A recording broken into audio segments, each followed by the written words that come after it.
I don't really have a theme per se. I photograph just about anything and everything that comes either in my view or in my mind or whatever. I seldom set up photographs. There may be a couple on these displays that were set up, but most of them were they just were there. And I thought, that's a beautiful shot. I think I'll take a picture of that.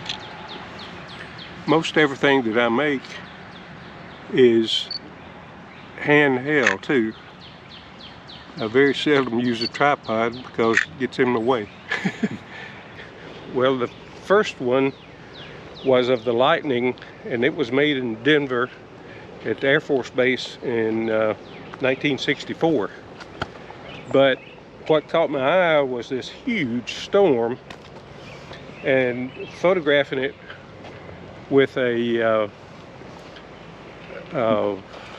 Rolleiflex camera, baby Rolleiflex, with a 2x2 format.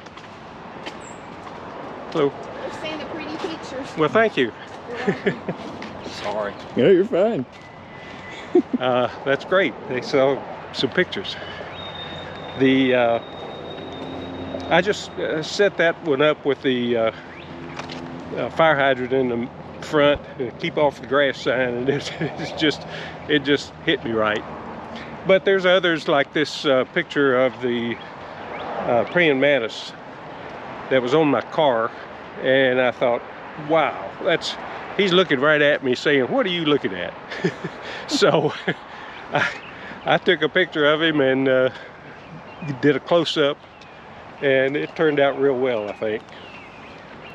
Well, this picture was made in the backyard of where I live, and I had a bunch of coneflowers, and the coneflowers attract these butterflies, and just getting a close-up picture of these is really neat. They don't move real fast, they're not scared, and you can get your camera right down to them just about and get a very good close-up. And this one turned out pretty well. It shows the coneflower very, very well, plus the butterfly with its antenna and proboscis where he gets his nectar. I have appreciated all my life, really, nature and just the beautiful things that you see in nature.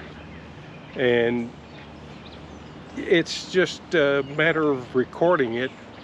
A lot of people don't see it because it's either real tiny or so big they miss it. It's not obvious sometimes, and I'm pretty well known for being picky with smaller things, and I see things that a lot of people don't see. I make a lot of historical photographs depending on where I am. This one was made at Bledsoe Fort Historical Park, and this person that was portraying the Native American, I classify this as Peace at Last. That's what I've named this, because you figure it's after the Indian Wars, and the little boys, the pioneers boys, are able to go up to the Indian whose rifle is facing the other direction, and they're touching the horse, but there's still a little reserve. This one is standing back just a little bit. He's a little bit hesitant, and I shot it from behind a cedar tree so that it looks like you're just looking, you know, you're sort of hidden when you're making this. I'm looking at this group of people. So there's a lot of things that someone that wants to get into photography, just walk down this trail, you can do it.